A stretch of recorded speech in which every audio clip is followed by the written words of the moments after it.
السلام علیکم پیارے بچوں، میں ہوں آپ کی پیاری شیزا۔ آج کی ہماری کہانی ہے 3 شہزادیاں۔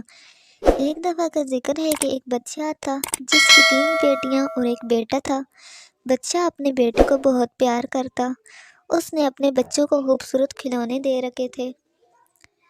ایک ایسا گول چکر بنا ہوا تھا جس میں رنگ برنگی مچھلیاں ٹنگی ہوئی تھی جو دائرے میں گھومتی بہت خوبصورت دکھائی دیتی تھی۔ گاڑیاں، خوبصورت بھالو اور گیند تھے۔ چاروں بہن بھائی آپس میں بہت پیار کرتے تھے۔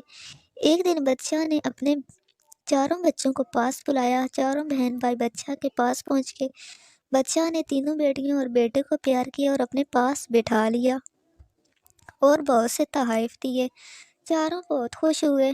بادشاہ نے تینوں بیٹیوں میں سے بڑی بیٹی کو اپنے قریب کرسی پر بٹھایا اور پیار سے پوچھا، بیٹی میں کون ہوں؟ پیارے ابو جان، آپ ہمارے پیارے والد ہیں اور بادشاہ بھی ہیں، اس نے کہا۔ اچھا تو بیٹے یہ بتائیں کہ آپ مجھ سے کتنا پیار کرتی ہیں؟ بادشاہ نے پوچھا۔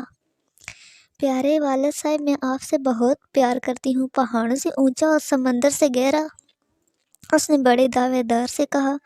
واہ بیٹی واہ، تمہاری بات سن کر مجھے بہت خوشی ہوئی، بادشاہ نے کہا اور اسے سینے سے لگا لیا۔ اب اس نے اپنی درمیانی بیٹی سے پوچھا، ہاں بیٹا تم بتاؤ، تم مجھ سے کتنا پیار کرتی ہو؟ درمیانی بیٹی نے کہہ لگایا اور باپ کا ماتھا چوم لیا اور بولی، ابو میں آپ سے 7 آسمانوں سے اونچا اور 7 زمینوں کی گہرائی سے گہرا پیار کرتی ہوں۔ واہ بیٹی واہ، تم نے تو دل ہی خوش کر دیا، بادشاہ نے اسے سینے سے لگا لیا۔ اب بادشاہ تیسری بیٹی کی طرف متوجہ ہوا۔ پیاری بیٹی تم بتاؤ، تم مجھ سے کتنا پیار کرتی ہو؟ پیارے ابا جان، میں سچ سچ کہوں، میں اس نے سنجیدگی سے کہا، ہاں بیٹا بالکل سچ کہو، بادشاہ نے حیران ہو کر کہا۔ تو پیارے ابا جان، میں آپ سے نمک جتنا پیار کرتی ہوں۔ وہ پیار سے بولی، ہائے یہ کیسا جواب ہے، نمک جتنا؟ بادشاہ حیرت سے بولا، ہاں ابو میں آپ سے نمک جتنا پیار کرتی ہوں۔ اس نے پھر کہا۔ اس پر بادشاہ کو غصہ آ گیا۔ اس نے تالی بجائی، سپاہی حاضر ہو گئے۔ اس نے حکم دیا کہ اس بے وقوف لڑکی کو جنگل میں چھوڑو تاکہ اسے باپ کی قدر معلوم ہو۔ سپاہی نے بادشاہ کے حکم کی تعمیل کی اور شہزادی کو پکڑ کے جنگل میں چھوڑ آئے۔ شہزادی نے اپنے رب کا شکر ادا کیا اور کہنے لگی، اے میری پروردگار، میں تیری رضا کے آگے سر جھکاتی ہوں۔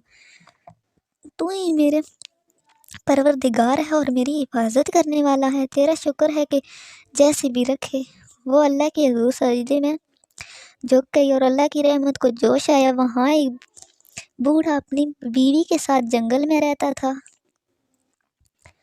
اس نے اسے اپنی بیٹی بنا لیا۔ وہ روزانہ لکڑیاں کاٹتا اور شہر میں جا کر بیچ آتا۔ شہزادی نے کہا، بابا تم کچھ لکڑیاں بیچ آیا کرو اور کچھ لکڑیاں سامنے پہاڑ کے غار میں رکھ دیا کرو تاکہ لکڑیاں جمع ہوتی رہیں اور سردیوں میں کام آئیں۔ بابا نے اس کی نصیحت پر عمل کیا اور لکڑیاں غار میں جمع کرنا شروع کر دی۔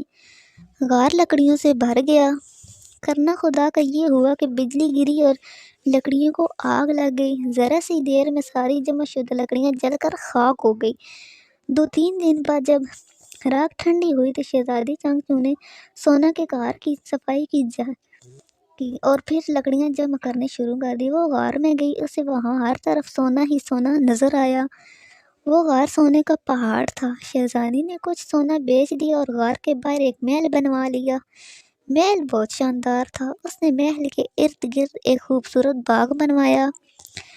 باغ میں فوارے لگوائے اور رنگ برنگے پھولوں اور پھلوں کے پودے لگوائے۔